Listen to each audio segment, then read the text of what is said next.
fails to timely provide the lender with documents, then that can be a problem. So yeah, so I think that we both understand that or all of us do, that there's a mutual consideration here, and if I do something, if I give you something, then I expect something in return. That's that mutual agreement, mutual consideration. So basically, when you got the financing contingency, we suggest that you make sure that you have checked the boxes, and that you've checked with the lender to make sure what the rates are, so that you have an appropriate rate, not something that's totally not within the ball game, because again, you're dealing with savvy sellers and buyers and their agents, and they look at this and they know what the rates are, and they can monitor them all the time. So we don't believe that you should leave it blank, although there's some thought that buyers probably should leave the name of the lending institution blank for a couple of different reasons, and we'll get to that. But as far as the actual loan itself, try not to leave it blank. Yeah, and it actually says on here, it says, I always like, just in general in these forms, I always read the intro paragraph. So buyers shall promptly apply for and in good faith seek to obtain the conventional loan or loans described below, such that buyer can fulfill their obligations prior to the expiration of this contingency. That's pretty key. That's setting expectations for all the parties. And then it says select A or A and B below. Any box not selected shall not be part of this agreement. And then this is the important part. All loan terms must be filled in. So typically, let's say it's my $500,000 deal again, you'd select A. I'm going to put, the loan is going to be 80%, which means I'll be putting 20% down. It's going to be a 30-year loan, interest rate at 3%. That's actually reasonable. I'm seeing it. I saw 2.875 yesterday on a purchase, 30-year conventional. It's going to be fixed, institutional. So given that scenario, if I get denied for, let's say I'm not actually denied. The lender says, yeah, I'll give you a loan, but it's going to be at 3 1/8, so 3.125. You know, is that a way for me to get out of the deal? Yeah. It is. I could get out of the contract with my earnest money if the best deal I could get is 3.125 on a 30-year fixed. But if I'm saying, hey, I only wanted to put 5% down, and I was applying for that, but I had put 80% for the purchase price here, that's not it has to add up. It has to match what you have on this form, has to match what you were actually applying for in order to terminate. And so one thing, Steve, have you ever seen where they put market or to be determined? Unfortunately, yeah. I'm not a big proponent of that. I believe you leave yourself open to accepting whatever's out there. Right. And the whole idea of a contingency would be that I'm looking for the best available loan. And if, and again, I have a reasonable amount. You said earlier, I've seen them, you know, again, 3 1/4. I've seen dozens of them this past month at 3 1/4. 3 1/4 is a very reasonable rate. If you put in, you know, 2 1/2, then your seller and the listing agent's going to look at it and say, you know, I'm checking the market and I don't see it out there. You got to prove to me. If you put market, then you're going to take whatever's there. Right. Whatever's available. So it may not be the most, you want this to have an out. You want the buyer to have the ability to, if they can't get the loan that they need, you want them to be able to get out of the deal. So I think you need to be reasonable. And if you put market there, I think you're suspect in terms of taking whatever's out there. Yeah, and I think what you're touching on is that it depends who you represent. So if you're a seller and they put market rate, you're probably okay with that, assuming it doesn't invalidate the contract. But you kind of want the highest number on there as possible. Or, you know, so if it says 5%, hey, you know, if I can get approved for a 30-year fixed at 5% or less, then you're locked in. Yeah, that's good for a seller.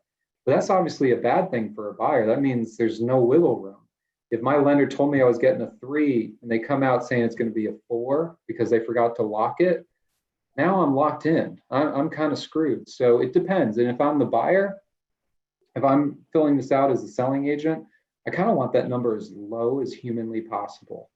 2.5 sounds great because that basically gives you a free due diligence throughout the closing. So, you're just going to verify. So whatever's on here as a listing agent, you want it to match up with what the lender is saying. And if I'm a selling agent, I want to do the same thing because I'm not doing all this work just to have a buyer weasel out of the deal later. I want an open, honest forum where we're communicating about what I'm applying for, and if I don't get it, what I'm going to be able to do. And so, if the loan approval letter doesn't have the loan information that they've been approved for, call the loan officer, whether you're the selling agent or the listing agent. I actually had a deal, Steve, a couple of years ago where the selling agent didn't verify any of that. And it ended up backfiring because they never did proof of funds. They never did proof of the ability to close. It just was like, oh, I'll just make this offer. We don't even need to see the house. It seems like an easy deal. It was like a 10-day close, but there was never any money there. They wasted all their time because they skipped all these steps. So whether you're the selling agent or listing agent, I would definitely double check that. Just to remember, buyers shall promptly apply for and in good faith seek. So the situation where maybe we have trouble with that term is if you change lenders 8 times in the first 3 weeks and you still haven't applied with one of them. I think that's a problem because you're not really promptly applying. Be sure to use the correct form. So if it's a VA or FHA loan, there's a separate form for those. And if it's a cash deal, there's a loan for that. If there's a seller financing deal, there's a form for that. But Steve, you mentioned this use of particular lender. Why don't you talk about that? Here's the part of that contract. Well, again, a lot of agents basically, if they're representing the buyer, if they're the buyer and the selling agent, omit putting in an approved mortgage lender so that they really, if they do get a denial letter, they get a denial letter for whatever lender that they have used, and it gives them more flexibility in terms of using a approved lender that they're familiar with, and as long as it's an institutional lender. So a lot of comment has basically been on not putting in the name of the approved lender because it gives you some flexibility later if you get a denial letter. Yeah, and again, it matters who you represent. If you're the selling agent, you want your buyer to have flexibility. If you're a listing agent, you want a lender's name in that box. I've also seen, Steve, where if you're the listing agent and they only put one name down there, you say, hey, throw my guy on there too, or my girl on there too. Throw a prosperity loan officer on there. Because that means that buyer, if that first loan officer doesn't work out, say, hey, go talk to Prosperity. They're willing to do a deal for you. They're great. I know they're great. So I think that's a cool thing. Lori, you asked, what happens if they fill it in and their loan info changes? They change loan officers, they change their lock-in rate. Couple of options. One, hopefully you're in due diligence. If you're in due diligence, you could terminate, or at least have the leverage to terminate. And the reason I say that is, say you were going to get a 3% 30-year, now your loan officer is telling you can get a 2.675 15-year, and you want the new form to show that. And so you reach out to the seller and say, hey, look, here's my new loan, here's the loan officer. I don't want to have to terminate, but I need the financing contingency. I need to change it from a 30-year to a 15 and this rate to that rate. And you do a mutual amendment. You mutually agree to change that form and you'll redo it. So Vanetta, that probably answers your question as well. If you change to a 15-year, there are 2 options. You're no longer applying for that 30-year. You're applying for a 15. So you can't really get denied for 15 and use that as a basis. Steve, do you want to talk to What happens if you apply to a different type of loan or a different loan officer and you get denied? What goes on there? Well, the answer basically is if you put in a particular loan and you suddenly switch to either a different loan or a different term, and you get denied for that loan, you probably can't use your denial as an excuse for getting out of the contract because you've not Yeah, it says it here. Loan denial letter. Loan denial letter must be for the loan described above. Yeah, that denial letter must come from the lender that you described.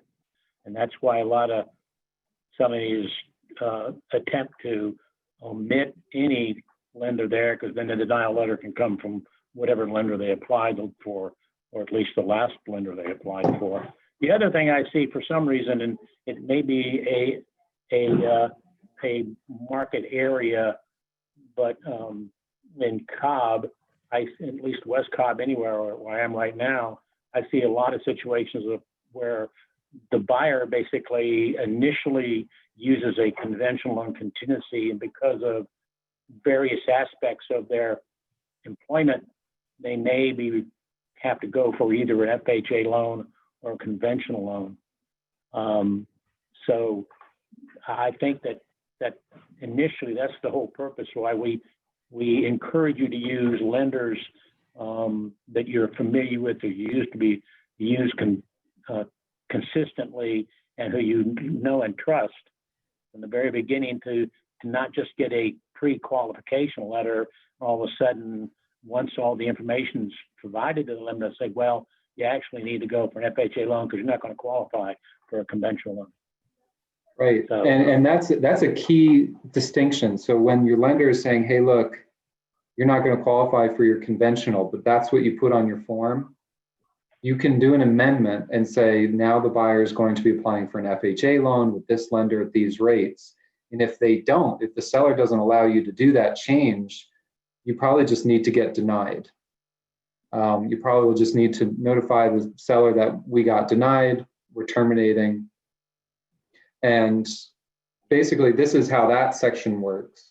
So this is the financing contingency. You would put your number of days, and typically, what are we seeing, Steve? 21, 25, or 30, basically? Yeah.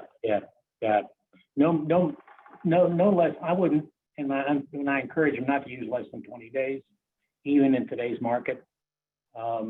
I think you see 21 seems to be the norm. Yeah. But I would put 20 to 30 in there, yes.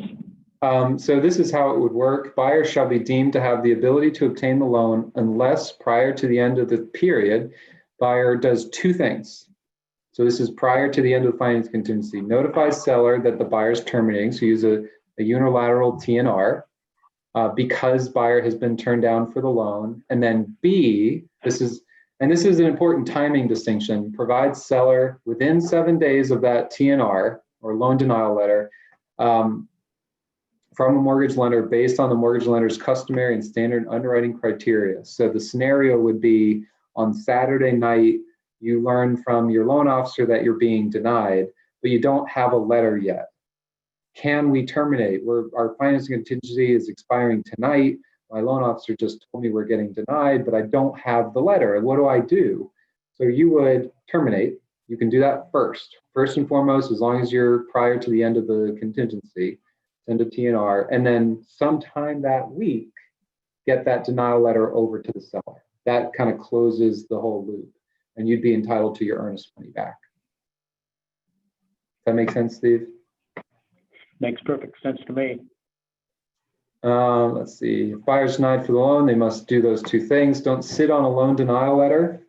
If you got denied, go ahead and share it. Doesn't mean you're terminating, but share it. Communicate that with the seller. Tell them ahead of time, hey, look, we just got this. Here it is. And then if you need to terminate, you can, but at least you give that letter. The way you could interpret that 7-day thing is that 7 days from the time you got your letter. I would say it's 7 days from the time you terminate as well, but that maybe is unknown. So a lot of times they just recommend once you get denied, share it, notify, You don't have to terminate yet, but definitely share it. Caution, and this is kind of a big key. Steve and I have touched on this already, but caution your buyers who work with an unknown or online lender. There's a certain lender who shall not be named that's based in Detroit and Cleveland, right? And it is really tricky. I always find that lenders have two key pieces. They have the front office, the loan officer, the problem solver, the creative person, the one that can truly understand the whole big picture and then sell them on a loan, right? And then there's the back office. There's the underwriter, the closing department, and Quicken, the lender who shall not be named, they don't have the greatest loan officers, a lot of times, but they probably have one of the better back offices. They're quick and efficient, and they're in and out. You know if you're getting denied, but they're not local. They don't really care about what the GAR contract says. They don't really understand what the loan denial letter might need to have in it. Maybe they just have moved on to another client. However, if it's a lender you use a lot, a loan officer, they'll make that happen for you. Stephanie McAllister in the East Cobb office. She's great, and you're going to run into her. So she will get you that loan denial letter, and I think that's the key to saving a deal, saving a buyer, all of those things. Use of an approved mortgage lender. So Steve mentioned that section where you have the name of the lender. If you leave it blank, you can get that denial letter from any institutional lender allowed to do business in Georgia. So the denial letter may be from an institutional mortgage lender licensed to do business in Georgia. Unless there is a name listed on there, that needs to be from that lender. And I think this is a key that everybody, I think we beat it down so everybody hears it a lot, but it deserves repeating that the letter can't be based on the buyer not having sufficient funds or having to sell or lease another piece of property, or not even providing the lender with adequate information in order to do their job. And so we need to keep that in mind, that our buyers need to be and efficient in providing their lender with information. That's the other reason why you want to use someone you know and trust in the lending business, because they will let you know quickly when their customer is not cooperating in terms of getting the loan. So that's a good point, Steve. Here are the reasons you can get denied. And this was an important reminder when we started going through COVID-19. So the loan denial letter may not be based solely upon any of the following. These cannot be the reason you get denied. A, buyer lacking sufficient funds other than the amount of the loan to close. So the scenario we saw in the last 90 days was the stock market dropped 20% overnight, and the buyer no longer has the funds for the down payment. That's not a reason to be denied. That's not a sufficient reason. You couldn't just terminate because of that. B, buyer not having leased or sold the other property, parentheses, unless such a contingency is expressly provided for in this agreement. So you cannot get denied because you didn't sell your other house if that's not a part of your agreement, if you didn't have the sale or lease contingency in there. If you just said, oh, well, we won't put that in there, we want to be competitive, that means you can't get denied if you don't sell your house, even if the loan officers said it in their letter. C, buyer not having provided the lender timely fashion with all information, such as not applying in time. Or D, buyer making purchases that adversely affect the buyer's debt to income ratio. Steve, do you have any stories about that? Buyers buying something last second? Just not too long ago, a couple months ago, we had one closing that was delayed because, believe it or not, the customer, the buyers went to Rooms to Go the week before closing and decided that they needed a whole house full of furniture, even though they were repeatedly told time and time again that any purchases would affect their ability to get their loan, and the lender would check on a periodic basis, even up to the day before closing or on the morning of closing. luckily enough, after a slight delay and it was re-underwritten, they went ahead and were able to purchase the property. Yeah, even today, even though it's hard for me to believe that people still do this, we have seen it just So recently. it's crazy. It's crazy. I have 3 stories. I think they're interesting. One, we had a buyer buy 3 Mercedes Benzes the weekend before, one for the wife, one for the husband, one for the nanny. That's just I want to crazy. be the nanny. Yeah, you want to be the nanny. Another situation, which I thought was an important thing to bring up, the buyer was a Cobb County school teacher, and the morning of closing, she quit her job. She retired. She never thought she quit her job. She retired. She has a pension, she has all that stuff, but when the lender did the job verification the morning of, the HR person was like, nope, she quit. And that delayed her closing like 6 months. And luckily the seller was able to work with them. I had another deal where the buyer got in a car accident, like a couple weeks before closing, was using a rental car, and then they totaled it. They said, all right, your car is totaled. So she went out and she bought a new one. And it was the same payment as the old one. It just replaced it, but it's still, they had to go under underwriting all over again. And she's like, but I had to have a car to go to work. So, the person retiring, no one said she couldn't retire. They just said, don't quit. I really don't blame her. I kind of get the logic. And then the one who got in a car accident needed a car to go to work. I get that too. It's totally practical. It makes sense if you don't understand what the lender's trying to accomplish. And that is that we know the buyer's entire financial portfolio. Don't make us go over it again, especially the day of closing. Don't make us start all over again because you bought something, you changed jobs, whatever it is. And Savella, you mentioned job positions changing. That is, if you're being, say you're taking a pay cut, you're going from 50,000 to 40,000 because you're taking, 1 day a week off. That could affect your loan. Absolutely. And if you have the right financing contingency, you might have the ability to back out of the deal if the lender is not going to approve you any longer. But if you don't have the right type of financing contingency, if you haven't applied for the loan that you said in your contract, you're not going to have that same right. We recently had one where the individual purchaser, one of the purchasers worked for one of the airlines, and they received notice that the airlines was scaling back and that their job wasn't terminated today, but we terminated in 2 months. So that would affect his long-term income. And that was one of those things that the lenders looked at, and the guy was bright enough to bring that to the attention of everybody and was able to get out of the contract, back out, and everybody understood the circumstances and seller put the house back on the market. But yeah. So that's something also that we're looking at in terms of, not just do they have their job today, but are they going to have their job tomorrow? Yeah, and we had a deal where the buyer had taken a voluntary leave of absence. And they're like, my job's still there. I'll be going back to it in a matter of days or months. But as of closing, they weren't back. And the lender said that wasn't acceptable. So they had to delay closing or something. I don't remember exactly what they did, but they ended up getting back and closing. There's a comment here I want to point to. If any money is coming from someone not on the contract, I think my comment's in the wrong place. Confirm the lender has approved. So if I'm Steve's dad and I'm going to be paying for his down payment as a gift, make sure the lender knows about it.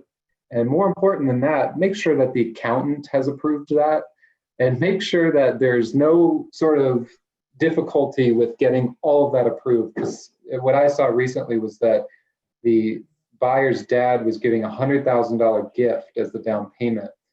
And that was such a big number that the accountant for the dad freaked out and said, no, you're not doing that. There are tax consequences.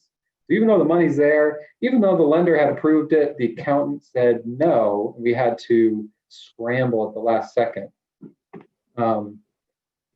Last line of paragraph 6 could be a gotcha moment. Buyer may terminate this agreement without penalty based upon the inability to obtain the loan only if buyer fulfills all of the applicable requirements set forth in this exhibit. So if you say that you are going to apply for a conventional loan, 80% loan amount at 3.5%, and instead you apply for a 15-year at 2.25%, and you're putting down 0%, you're not going to be able to get denied and use that as leverage to get out of the deal. It's just not going to work. There is a war story on here, but what we're going to do is we're going to take a little break. We'll take a little 10-minute break. We'll come back at 11:20, so it's a 12-minute break. 11:20. Feel free to ask any questions leading up to it, step away, use the restroom, take a drink of water. But we'll be right back at 11:20 in about 11 or 12 minutes. Thanks, guys.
All right, I'm back. Let's see if Steve is still here.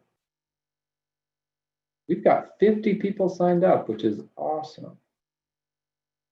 Hold on one second.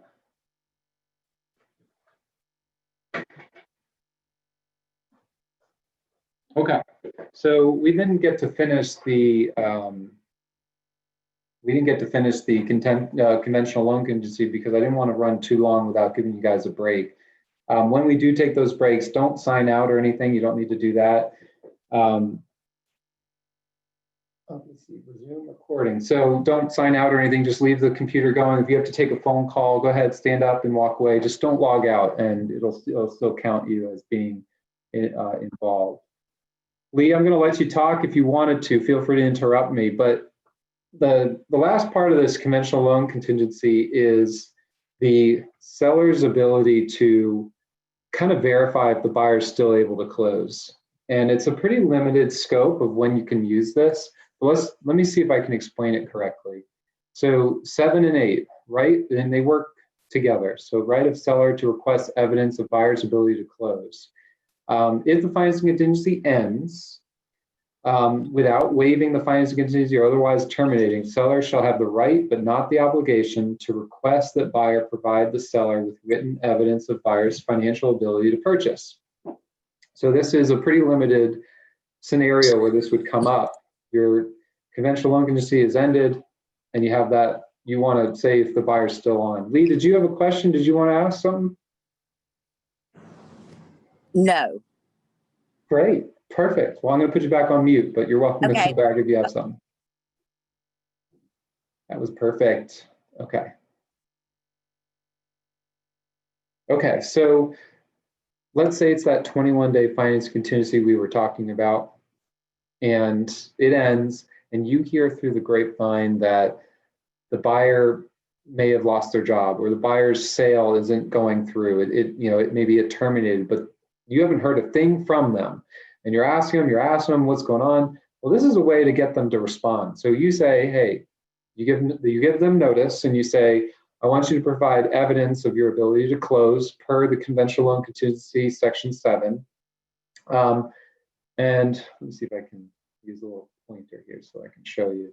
A copy of the loan commitment from each institutional mortgage lender of whom buyer is seeking a mortgage financing to purchase the property, stating the type, amount, and terms of the loan shall be deemed sufficient evidence.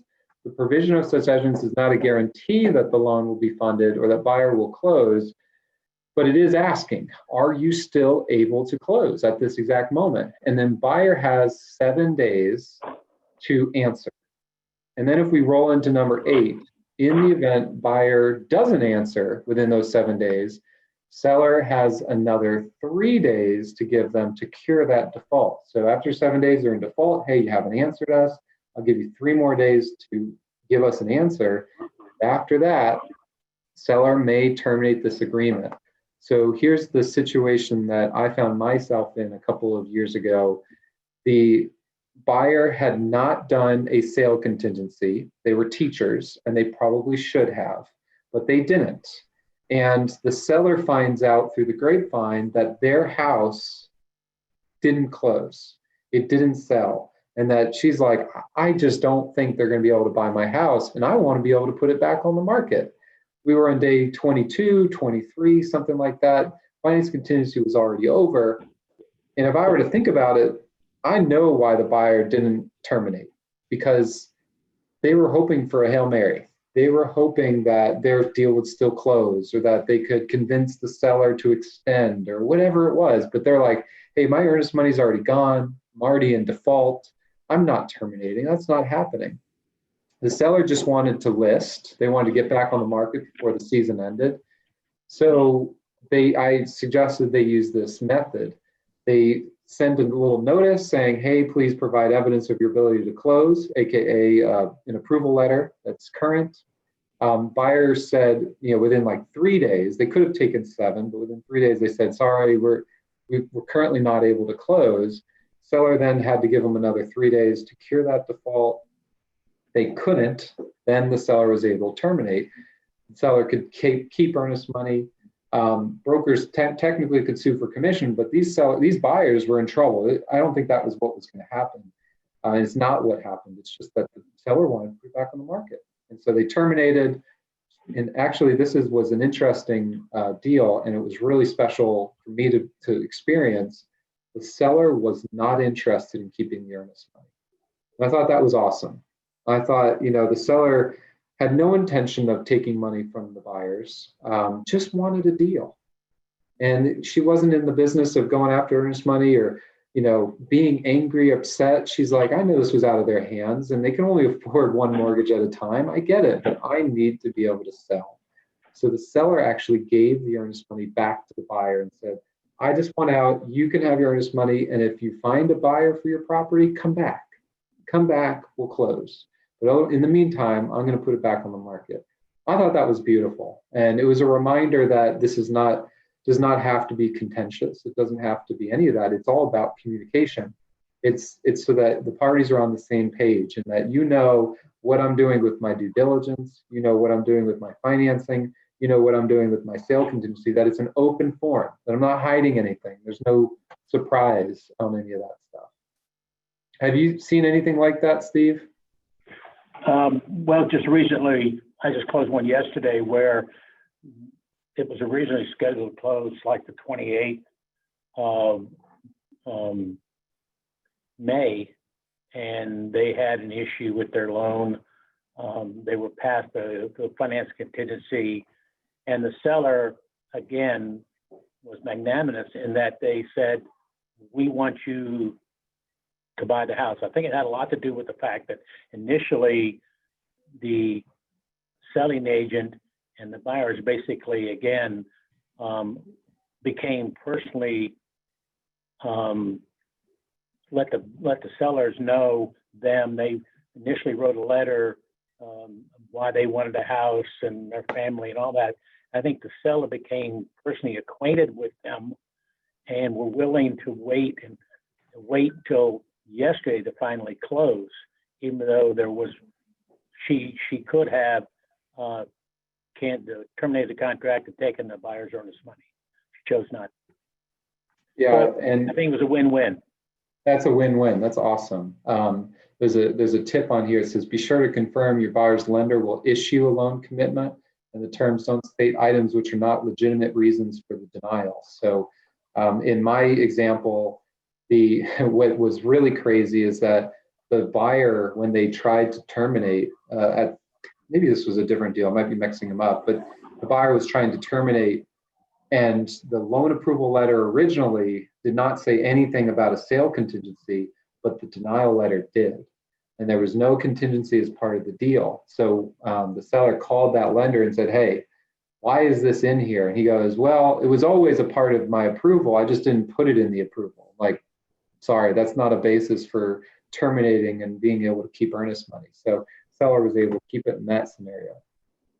Be sure your buyer's lender can timely provide a loan commitment letter. And that goes to Steve and I's point earlier, which is if they're local and they're accountable to you for your business, they're going to be able to get you this. But if you're talking, if this is a lender that the buyer brought to the table, you may have trouble keeping them accountable to things like that, depending on where you got them from. Encourage buyers to work with lenders you know and trust. I think that bears fruit every single time. Keep in mind that on these loan contingencies, by signing this, the buyer is authorizing the seller and listing agent, and actually both of the brokers, to communicate directly with the lender. So buyer hereby authorizes seller and the brokers, that's the selling agent included, to communicate with lenders with whom buyer is working, A, the status of the loan, buyer's financial ability to obtain the loan, C, whether and when buyer provided the lender, and D, whether and what conditions may remain complete or not complete. So not all lenders will talk to you, but at least it is in writing that you're authorized. Paragraph 9 authorizes the lender to speak with them. That's what we just talked about. Appraisal contingency. Steve, you want to kind of give your elevator pitch on the appraisal contingency? Well, again, you want to be reasonable in your attempt basically to use your appraisal contingency in terms of the number of days. In today's market, again, I think that it needs to coincide with a financing contingency, or even longer than a financing if you can. And again, the buyer shall have a certain number of days to request a seller reduce the sales price if for some reason the appraisal comes back less than the purchase price, and that appraisal proceed by submitting an amendment to the sales price. So again, you need to be consistent in terms of knowing your time frames and knowing when things are due. And we've seen a couple of situations where that time frame has lapsed for some reason, where the appraisal came back less than the purchase price, and for some reason, either lack of attention or what have you to detail, the time frame has elapsed when the buyer could ask for a reduction of purchase price. So be careful in that regard. Well, and I think the appraisal contingency is kind of different than some of the other contingencies, because it doesn't mean that if you don't get your appraisal, you could terminate or extend. This is only in the event you actually got the appraisal in that time frame and it didn't appraise for the purchase price. So over the weekend, we had a deal that I was asked about where the appraisal was supposed to come in, the contingency ended Saturday night, but it still hadn't shown up. And all day on Saturday, the agent was freaking out, the buyer was freaking out, because there's very little they can do. If they get it on Sunday or Monday, the appraisal contingency is already expired. So don't cut the appraisal contingency short. If you're going to do, the typical deal, which would be maybe 10 days due diligence and a 20-day appraisal and a 25-day financing, just realize it can take 14 days to get an appraisal. And if during COVID there's a delay, maybe it's 20 days. So don't cut that short, because you can't buy that time back unilaterally. You have to give yourself enough time to get the appraisal. And I think a listing agent should understand that. The only time the listing agent may have trouble with it is if you're offering a pretty high number based on the comps, if you're kind of over the price anyways. But that's when you need to be more strict rather than less. That's when you really need to protect your client. Just remember, though, there is a process for how you apply for this reduction. So the forms, they kind of give you what that process looks like. If such appraisal is for less than the purchase price, buyer shall, within those, say it's 20 days, have the right to request, using the ATSP, the Amendment to Reduce Sales Price, Amendment to Sales Price 713. Along with a copy of the appraisal, you have to give the seller the copy of the appraisal to support that lower price. In the event buyer does not timely submit, buyer shall be deemed to have waived. And then the second paragraph, seller shall, within 3 days, respond to that amendment, accept or reject the amendment, or seek to negotiate with buyer a lesser reduction. What's important about that is the seller doesn't have the right to actually terminate. They can just say yes or no. I'll accept your amendment to reduce the sales price, or I won't. But it doesn't say you can just back out. If within the above time frame, the amendment has not been signed and accepted by both parties, buyer shall have additional 3 days to actually terminate without penalty, which is getting your earnest money back. If buyer does not terminate, then it's been waived and we should move forward with that original purchase price. Here's the key, though. It's the next part, I believe. Oh, it's not. Maybe I missed it. Steve, I think it says on here that you don't actually have to, oh, here it is, last sentence. Nothing herein shall require buyer to seek a reduction in the sales price of the property. So the buyer has a unilateral right to terminate if that appraisal comes in lower. Seller does not. The seller has to wait to be told whether the buyer is going to move forward or not. So and the appraisal contingency works the same way in all the forms. It works that way with the VA, the FHA, and the all cash exhibit. And so that's the next thing we need to look at, which is the all cash sale. So we did a poll. Let's see if I can find it. The first poll question, if you do not include an all-cash exhibit, can the seller require the buyer to show proof of funds? This question is assuming you have not added a special stipulation regarding the proof of funds, and maybe that answers your question right there, kind of gives it away. The seller cannot require proof of funds if you don't have something in the contract allowing them to ask for it. So the all-cash exhibit, which we'll go over in a minute, is the only place where it says the buyer shall provide proof of funds. So if you don't do an all-cash exhibit, you don't have the right to require that.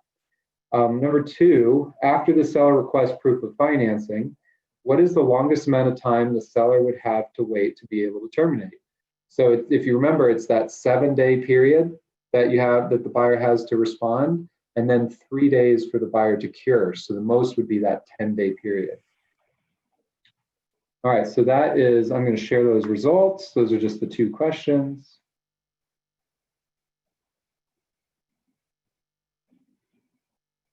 And I don't want, let's see, we're going to go to the second poll question, and I'm going to launch that now so you can take a look at it.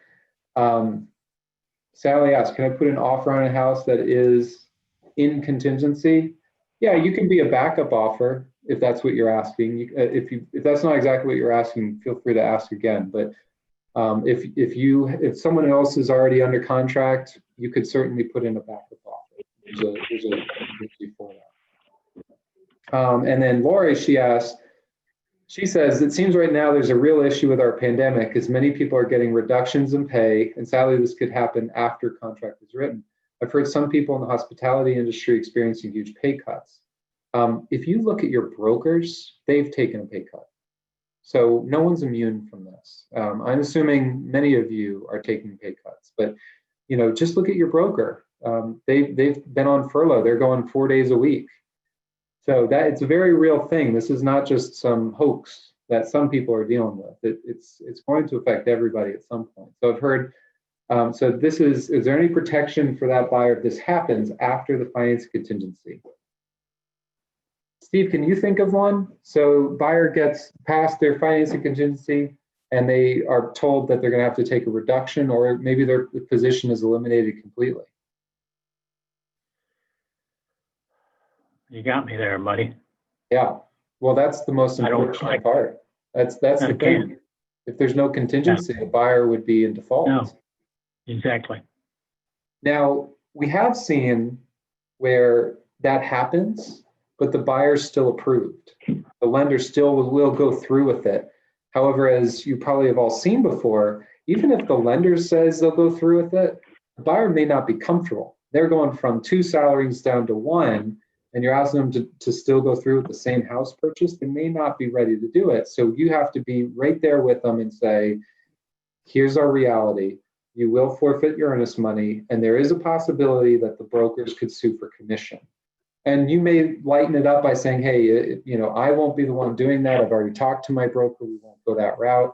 We'll just keep working with you, but I cannot determine what the listing agent or listing broker would do, or whatever the discussion needs to be. So unfortunately, Lori, there's no real easy situation there. So that's why you would want, in this uncertainty, if you have a buyer that's in hospitality, or even a dentist. We saw a lot of dentists where their practice was closed for 45, 60, 90 days, and their ability, their underwriting totally went upside down.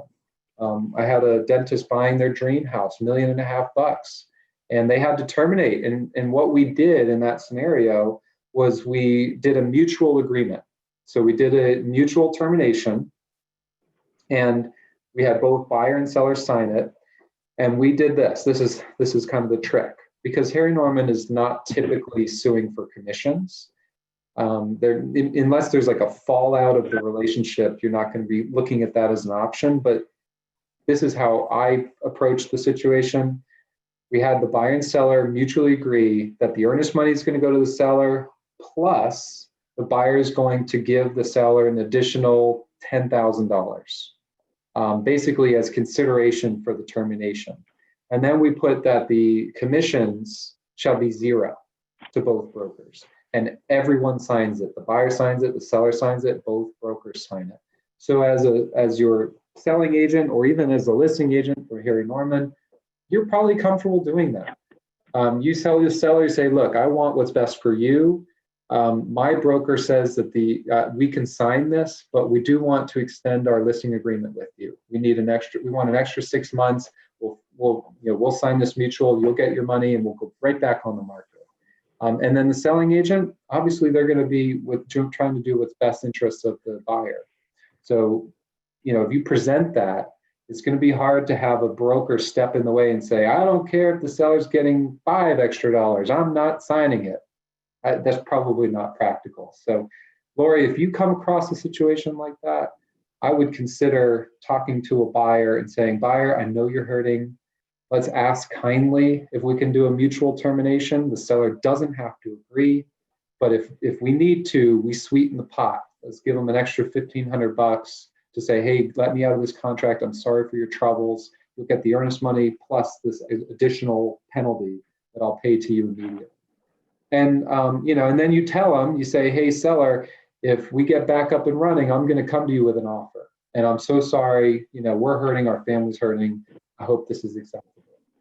If you go that route, you tend to have a good luck. If you try and weasel out of it, it's a little tougher. So, Savella, you've asked for proof of funds in a multi-offer situation as a listing agent. Absolutely. You can ask for it, but the contract, and let's look at the all cash sale. This is where it actually requires it. So first, section 1, all cash sale. While buyer has sufficient liquid assets to purchase a property in this transaction, buyer A reserves the right to pay all or portion using a loan, or the second part reserves the right to pay all or portion by obtaining a non-institutional loan, and then B shall not have the right to obtain the loan. And specifically, the buyer is not obtaining a loan, therefore the buyer has no right to unilaterally extend the closing date for 8 days. So if we're listening to our seller, and our seller is doing a back-to-back closing, or they're planning their retirement or whatever it is, and they say, you know what, Lori, the number one thing that I can't afford to do is to have this close any later than July 1st. Well, what should be alarming on us? We should be like, oh gosh, 8-day unilateral extension. So you either agree to a closing date of June 22nd, or you remove the 8-day unilateral extension. And so if it's an all cash deal, you can do that by selecting the second box, or you could do a special step. And let's look at the rest of this. So verification of funds. This is the only place it says it in the whole contract.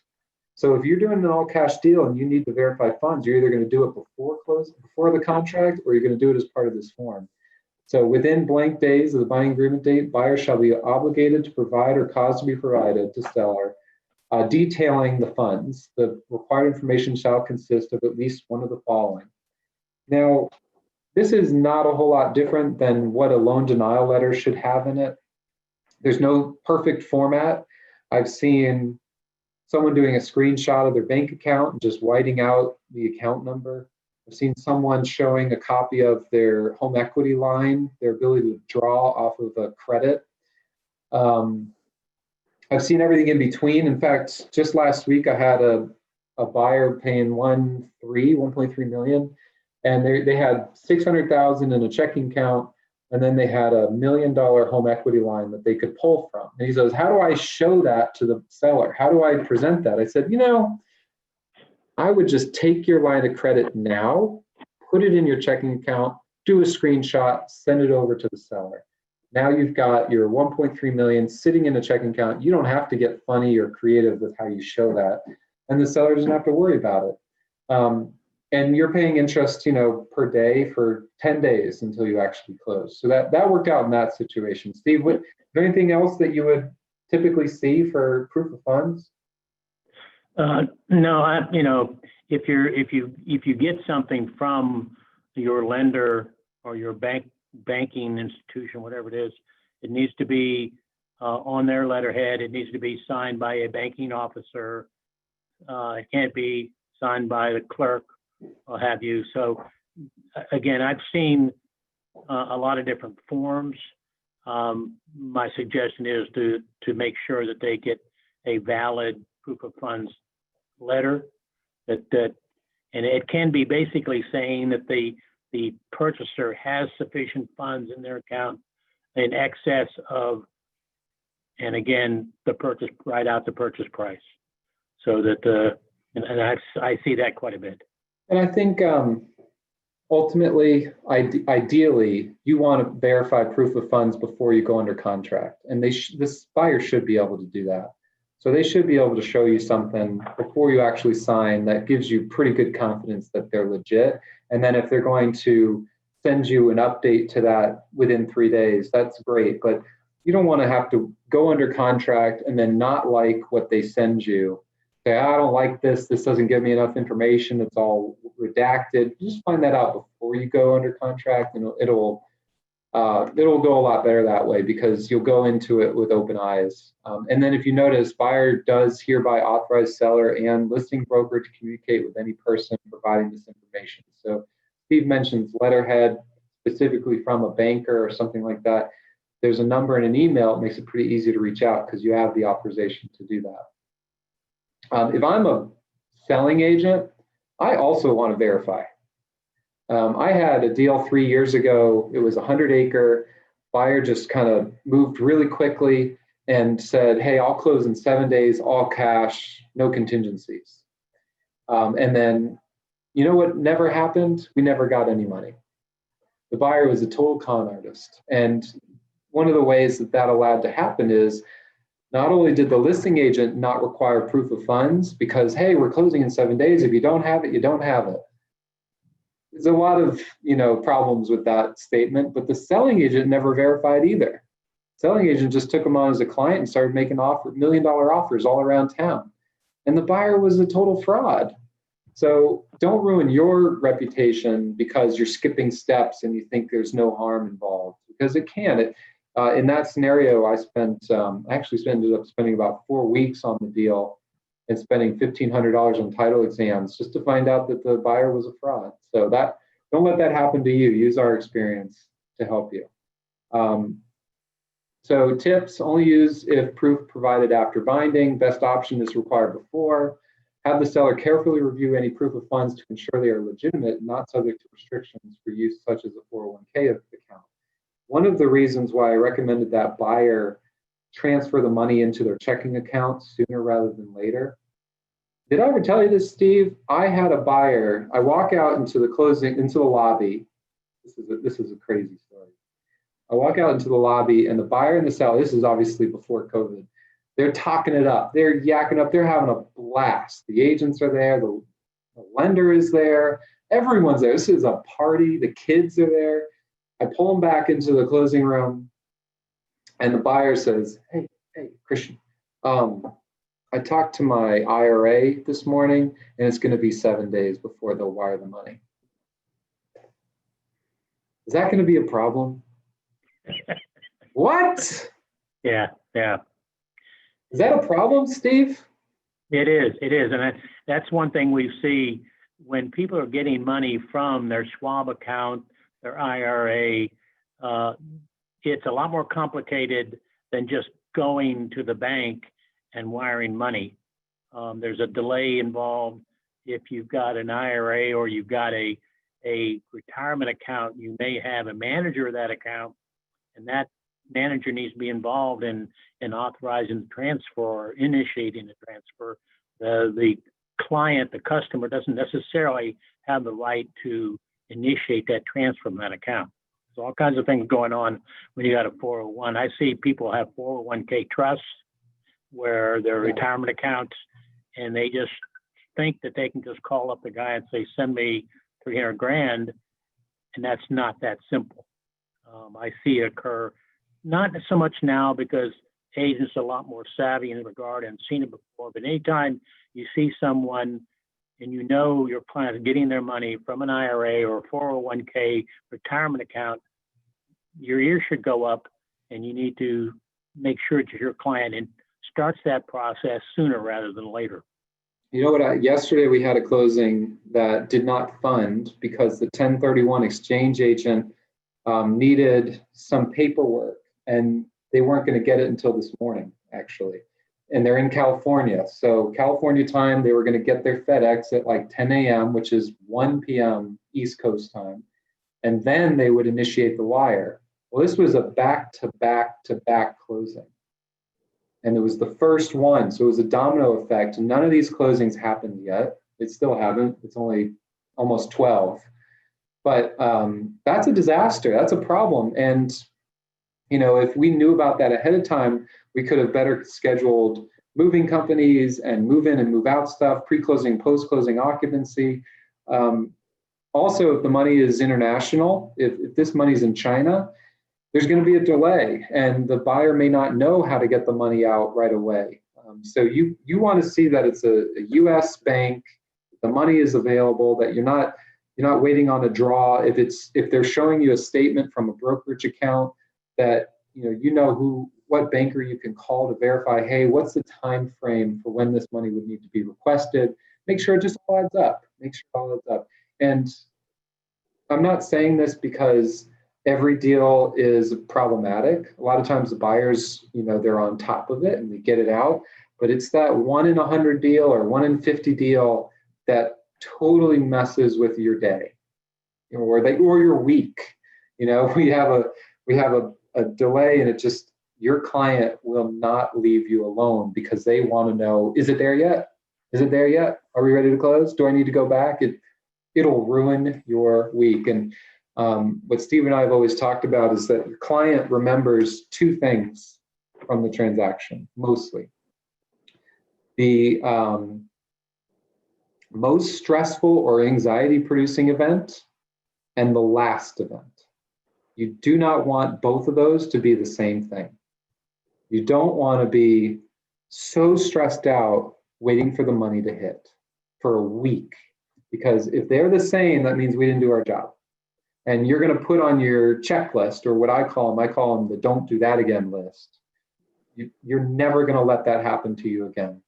You're always going to make sure that your buyer knows when to send the money and to do it 3 days before.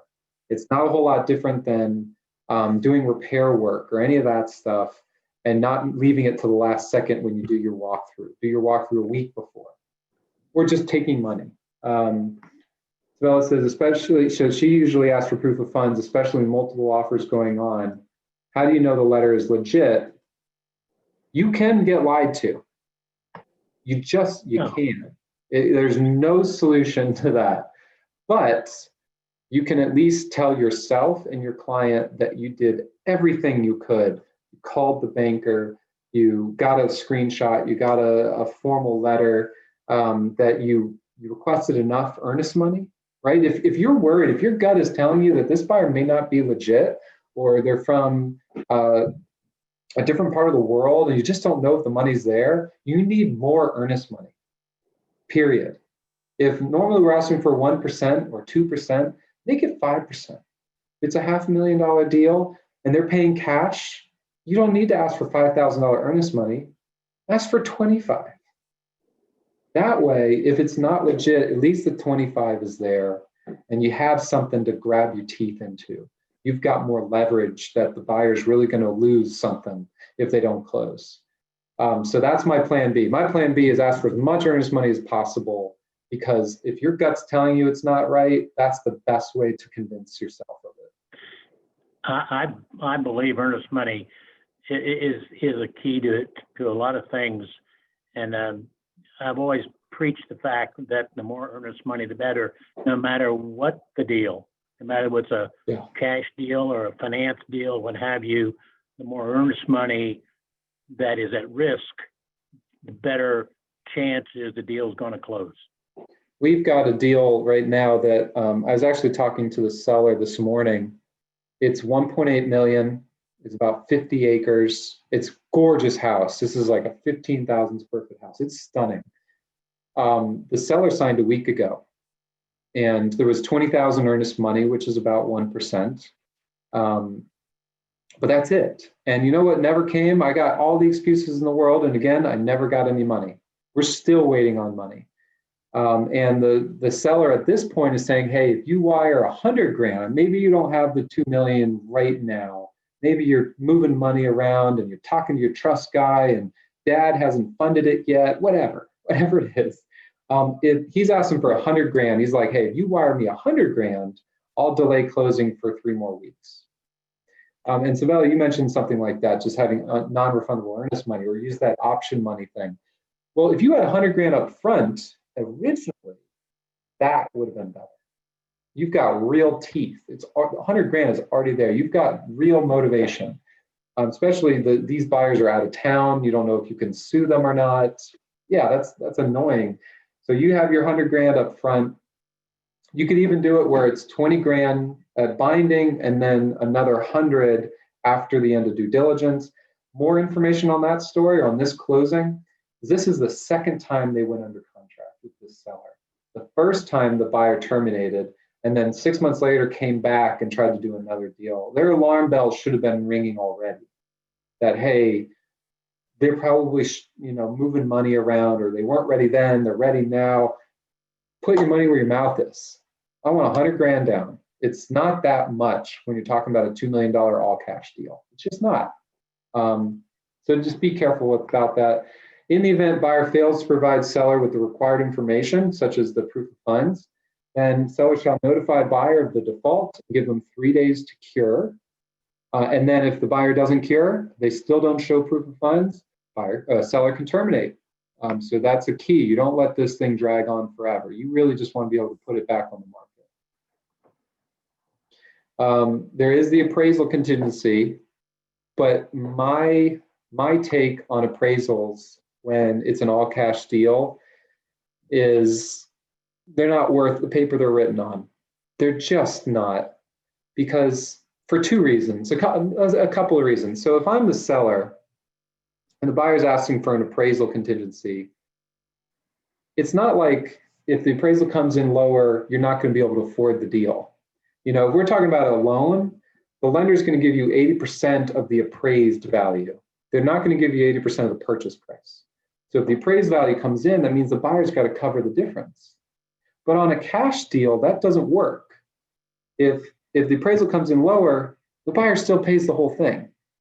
That was the deal we verified. I know you have the money. I know you're good for it. I don't need an appraisal. And here's the other part of it. I personally, if I'm involved on the deal as a broker, as the attorney, as a buyer, as a seller, I don't want someone else with an opinion on the deal. I just don't. I want the buyer to feel confident about the number that they put out front. I know I'm confident about it. I know the seller's confident, and I know the listing agent's confident. You're going to invite a third party to come in and potentially stir the pot? No, thank you. Not interested. I'm not interested as a selling agent. I'm not interested as a listing agent. I'm not interested as a seller. I get why a buyer may want it. They may want that sense of security. But personally, I don't like appraisals in my cash deals. Steve, do you have an opinion? You can go opposite of me. You feel free to. No. I mean, I see where a lot of cash buyers want appraisers for their own comfort level.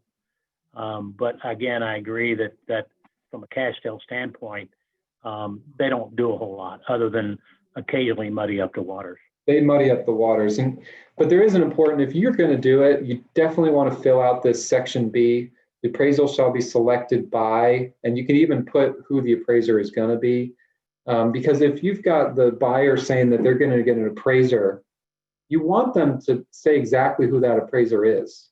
Because you can actually verify, John Squire is someone in Cobb County that's got a great reputation. He knows Atlanta Country Club, he knows Indian Hills, he knows all these different areas. But if you bring him down to Macon, he's not the appraiser I want muddying the water. He's just not. And so specify that ahead of time as to who it's going to be, because if the buyer's going to do this, they already know who they're going to ask. And if they don't know, make them tell you within 3 days, something like that. Rights of the buyer, if the property does not appraise, it works the same way as the loan contingency. Nothing herein shall require buyer to seek any reduction in the sales price. If the buyer does not seek a reduction, buyer shall be obligated to purchase if they don't already terminate.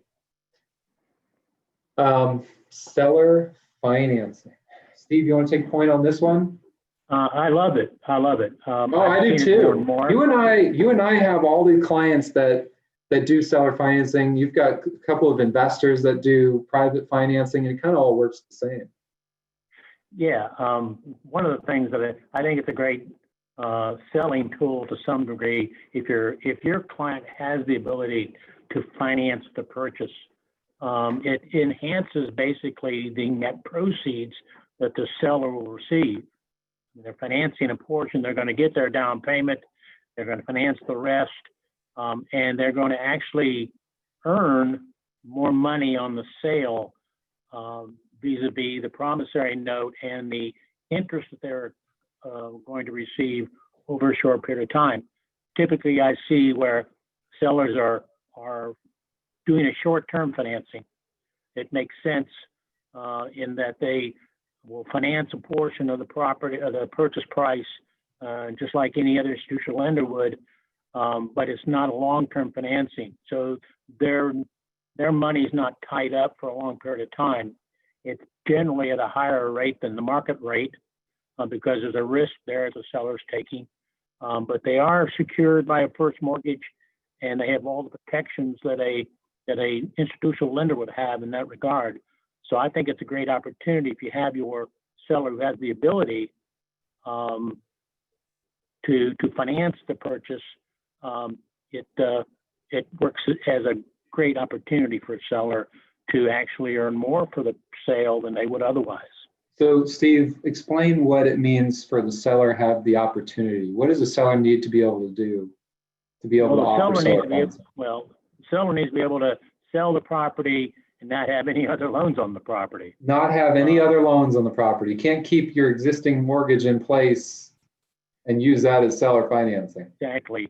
A lot of people have heard of what used to be called a wraparound, but it's definitely frowned upon, and it puts the buyer at a tremendous risk in that regard. Yeah. Unlike having the seller finance a loan straightforward. It puts the seller at a lot of risk. Oh yeah. But not so much. The only risk the seller has in that regard is they typically have a due on sale provision there. If the lender their lender discovers that the property has been transferred and interest has been transferred, then they can call that loan due, and that would be bad for both parties. Yeah, what I've seen, the wraparound, or sometimes you call them land trust, and basically they're trying to avoid the due on sale clause. So they're saying the note and the security deed that a borrower signs, to Bank of America or Regions or Chase or Prosperity, it says, hey, if you transfer any portion of the ownership of this house to someone else, then you have to pay us back first. It's called due on sale clause. So what they do is they'll set up a land trust, and they'll try and fool the lender into thinking that it wasn't actually conveyed, that it was just put into the buyer's trust, which isn't actually happening. What a buyer is offering to that seller is, hey, I'll pay you the equity, and we'll just keep your mortgage. I'll pay the mortgage for you, and you'll transfer the property over into my trust. It's really messy because what happens if that new buyer doesn't pay the mortgage? Say they get hit by a bus, they go bankrupt, or the deal no longer makes sense for them financially. Maybe costs skyrocketed or the market fell apart. Well, what happens if no one pays that first mortgage? Your seller's already out. They got their equity. They're moving on. Well, they get foreclosed on. Their credit gets ruined, and they can't do anything else. They can't buy any other houses. So if you're selling your house and you want to finance any portion of it or work on some sort of deal where you're not paying off the mortgage, it's a disaster. A total disaster. And if you use seller financing, it has to be a first mortgage. It has to be a first mortgage. Yes. And actually, what's interesting, Steve, on that conventional loan contingency, it might be a little far. Let's see where it is. It says, and I think this is, I don't see people use it. Sorry for moving through so quickly. Look at this. Second mortgage loan, seller, source of loan funds. That's not practical. That should not be an option on this form, because there is not a lender that does conventional loans that will allow a seller to finance the second mortgage. They're just not going to allow that. So that's probably not practical. And if that is the deal you're trying to pitch, you better make sure that the lender that's doing the first loan will allow that. that they'll allow a second loan to be in there. And if there is a second mortgage involved in the deal, you want to make sure that your first mortgage lender coordinates that second mortgage, so it's approved in the whole underwriting process. Right, right. And so when Steve and I do a seller financing deal, or even any sort of private financing, say it's Bank of Mom or Bank of Dad, which is one of my favorites, you know, dad's funding portion of the down payment, or maybe even the whole thing. The way Steve and I will do it is we'll say the borrower is going to sign a note promising to repay that loan amount to the buyer or to the lender, and then they'll secure that with a security deed, get it recorded of public records, and we'll actually issue a loan policy. So I'm able to tell a lender confidently, you're protected. You know, what I see a lot of times, Steve, is when this is used, it's used to secure the deal. So let's say you've got your $1 million deal on the market. Buyer needs, you know, like in my scenario, my $2 million deal, the buyer's struggling to find the cash. They have the cash, it's tied up in something, they want to buy it still. And so, you know, maybe you talk to the seller and you say, look, if the buyer can come up with half of the money, I'll finance the second half.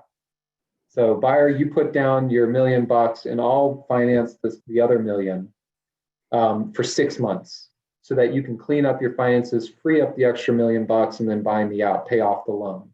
And then that way you can get full purchase price oftentimes, maybe even make some money on the margin of the loan, but you're really securing the sale. And the worst case that happens is you give this money, 6 months later, you don't get the rest of it and you have to foreclose, which you're going to foreclose, you're going to take the house back, but you made $1 million. You got your $1 million down payment from the buyer originally. They're either not going to let that happen, or they're going to get foreclosed and you're going to end up with somewhat of a windfall. So, and that's actually the solution that I'm pitching to these clients with the $2 million deal. It's like, if you can't come up with the $2 million, what can you come up with? Can you come up with $500,000 or $1 million to help this seller pay off his mortgage, so that that's paid down, and then he'll finance everything else. You'll pay him back in 6 months. And then you don't have to pay intangible tax either. For that period of time. Typically what I'm seeing in my market, where I'm doing, in fact, I'm writing the contract today for a party that I do business with, and it's a short-term note, 5 years balloon. It gives the buyer the ability to go out and get their own conventional financing. But again, if in 5 years the buyer is unable to pay off that loan, it gives the seller the ability to either extend the term or not. And that keeps their cash from being tied up for a long period of time.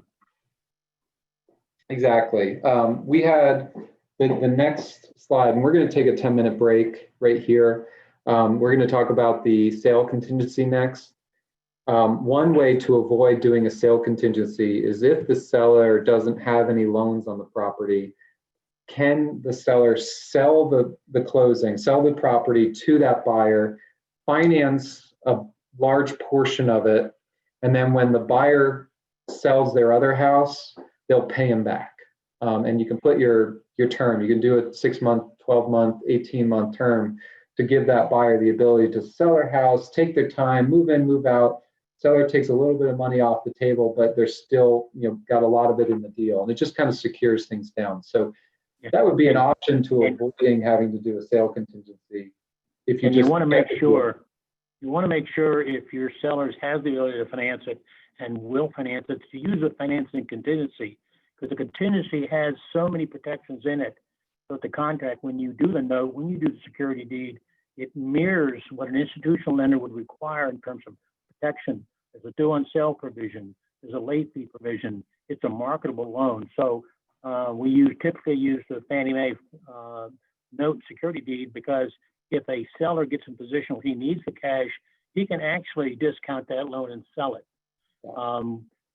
We had to do that if years past. If you remember when we were around, when Home Bank went defunct, as a firm, we had several closings that we had that home bank failed to fund. We You funded bought them, some mortgages, Steve?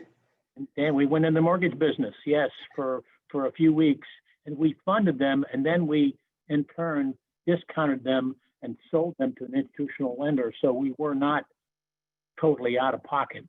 So it worked well for that. So it leaves that ability for a seller to not get in a bind themselves and just have to wait until the end. Yeah, that'd be probably a worst case scenario. Next worst to, you know, having to foreclose.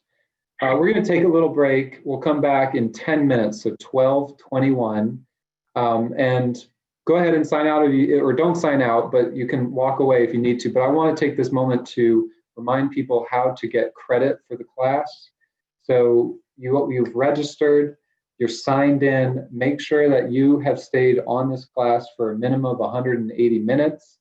If you got in here a little late, if you got in here at 10:15, 10:20, I'll keep the class open. Just send a message in the chat how long you would think you need me to do it. I really don't want to do it longer than 20 or 30 minutes, but please let me know and I'll keep it open for you. And then finally, if you want to do this right now, you're welcome to. You're going to go on to campbellandbrannon.com and you are going to basically go to campbellandbrannon.com/learn. Sorry, I'm distracted. Stop Steve's video.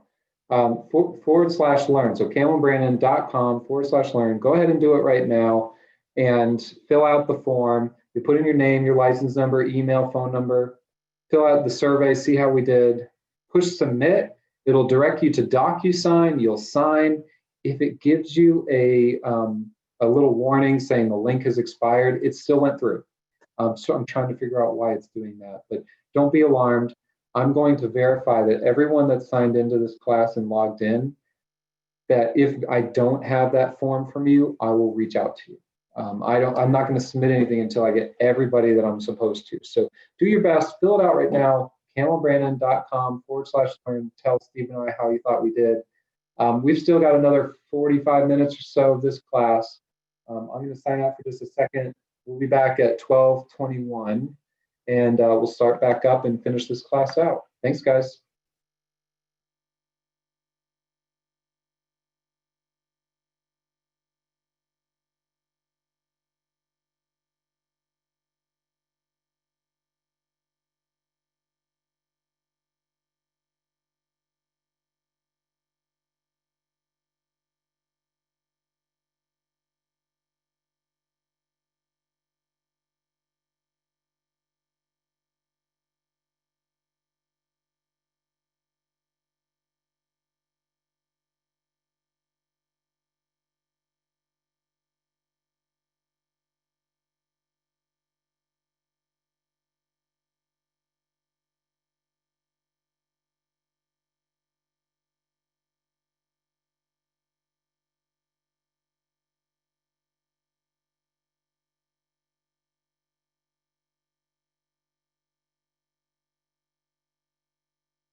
We're on mute. Okay, I'm not. No, I'm back.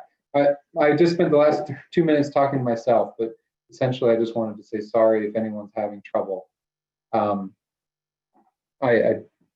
The best I can do is set up the class on Zoom and hope that everyone's able to register and then view us. It looks like there were some people that had registered, had the login, but it kept saying they were denied or they weren't allowed to get in. That is really irritating. So I totally apologize for any problems you're having. I do want to go through, I've already gotten several people submit the application for the CE. And I don't want you to lose sleep over this part. This is the easy part. If you're successful with it this way, great. It saves you a step, hopefully. And if you're not, if this doesn't work for you, I will reach out to you directly and make sure that you just fill out a form the way we usually do. Just, fill it out by pen and paper and send it back to me. But here's how you'll do it. If you want, follow along and do this with me right now. Go to campbellandbrannon.com/learn. And let me show you, I might as well show you exactly how this works. The contract contingencies, Steve Jenkins, he's license number 32, he says. So I'm going to change that. Here's his email. Strongly agree. We love Steve. We hate Christian. So let's put it there. And then timing between sessions and breaks was appropriate. I hope you found that to be the case. Why did you take this course? Because my broker made me is usually a good response. And what would you improve? More Steve, less Christian. We're going to push submit. Wait for it. There was a problem. Oh, I think I let it stay on too long without it reloading. So let's just do this again real quick. Contract contingencies, Steve Jenkins, license 32, S Jenkins, cd.law. Let's say this time we just want good credit. Maybe that's what it is, Steve. If they don't give us all perfect scores, it denies them. That's probably what it was. Okay, so I push submit. You have to wait a second. It'll redirect you to DocuSign. You push the button to agree, continue, start, sign. Adopt and sign. Finish. Sorry, the link has expired. So I don't want you to be alarmed if you see this same thing. It does work. If you get to this page, it worked. I promise you it worked. You'll get an email that confirms that you submitted it. Steve, if you want to check your email for me, you should get an email. I just want you to see if you actually got it. What I'll do after the class is over the next couple of days, I'm going to go onto my DocuSign account, download everyone that submitted it, and then send it into Grec. So once you get to that point, you're golden. You're fine. And I did get it. You did get it. That's awesome. Thank you, Steve. So I don't want you to worry. Again, it's campbellandbrannon.com/learn. I also have a couple other hidden websites on our page. So, or a couple pages that are on our website. One of them is campbellbrandon.com/financing. So if you have a private financing or if you have a seller financing, you can go on and just fill this out, push submit, and I'll get a total outline of who the lender is, what the terms are, what you need from me, what you already have figured out. It makes it really, really easy. We also have another one, deed prep. So if you have questions about, or a client does, about putting someone on title, taking someone off of title, go to deed prep. So campbellbrandon.com/deed prep. You actually have to click an outside source. So you put in your name, who you're adding, who you're taking away, what the property address is, type your name, push submit, and then I get that email. If it's in Steve's office, I send it to him. If it's somewhere else, I send it to them. But feel free to use that. If your clients have questions, just put these different things in your toolbox if you ever need to use it.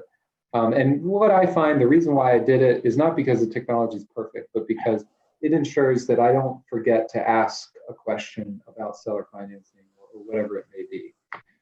So that's a cool thing. I hope that works. Sally says she sent it. I've already gotten a lot of people that have sent it, so that's great. And go ahead and do that now if you'd like. let's go back to the class. Let's finish this up. We've got about 35 minutes or so. And here's the big one, Steve. Sale or lease of buyer's property contingency. This was updated May 1st. So not crazy updates. It's not like they totally changed the form. What they tried to do is they tried to make the formatting more consistent and a little clearer as to what happens if the kickout contingency is enacted. So first, let's go to the poll questions. We're going to end the polling. What is a kickout provision? So option A was allows the seller to continue marketing the property for sale. That's the answer.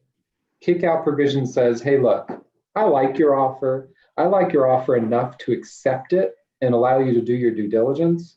But if someone comes knocking on my door offering me a good deal, I need to be able to take it.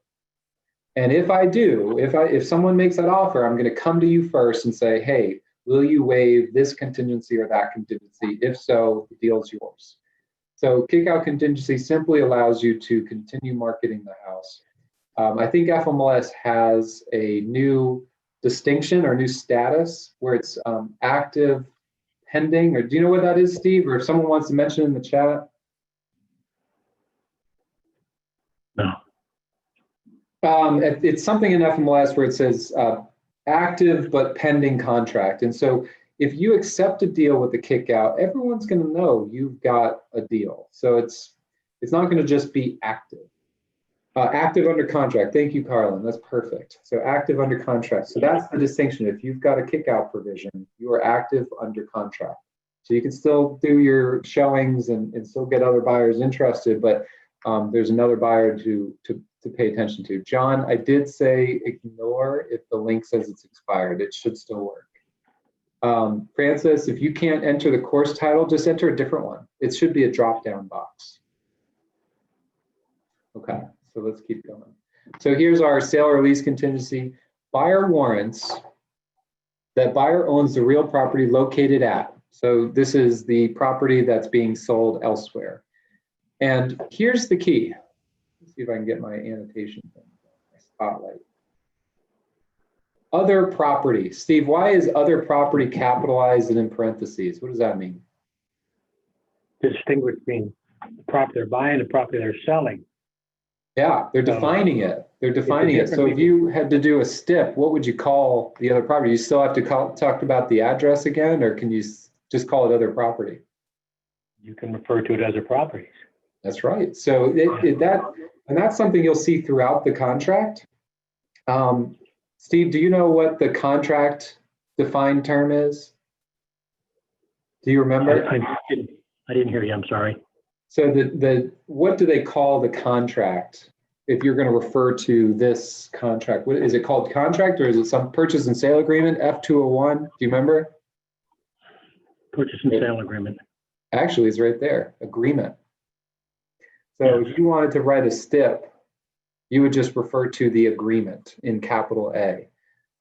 If you wanted to refer to contingency period, you call it contingency period. If you're referring to that other property, you call it other property. And in fact, the real property that we're actually under agreement for, the main purpose of this agreement is just called property. So there's property with a capital P, and there's other property. And so that helps me writing special STIPs. And the other trick is not only do I use defined terms, but I use shall or may. So buyer is a defined term, capital B, or seller is a defined term, capital S. So I'd say buyer shall, apply for a loan.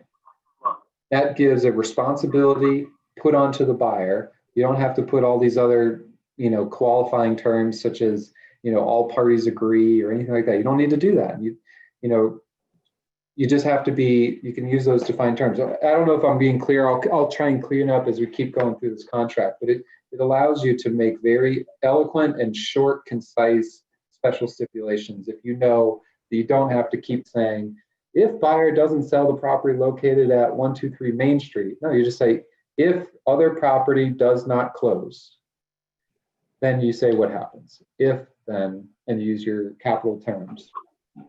So here's the next question of the poll. Does the general contingency exhibit also have a kickout provision? It does. It does have, and then that's later in the slides. And then number 3, does the FHA and VA contingency exhibits have an appraisal contingency? Steve, do you want to talk about that, the appraisal contingency regarding the VA loans or FHA? Do they mean anything? I'm having difficulty hearing you. I'm sorry. Oh, I'm sorry, Steve. The question that I posed to everybody was, does the FHA and VA contingency have an appraisal contingency? And it does, right? They both do.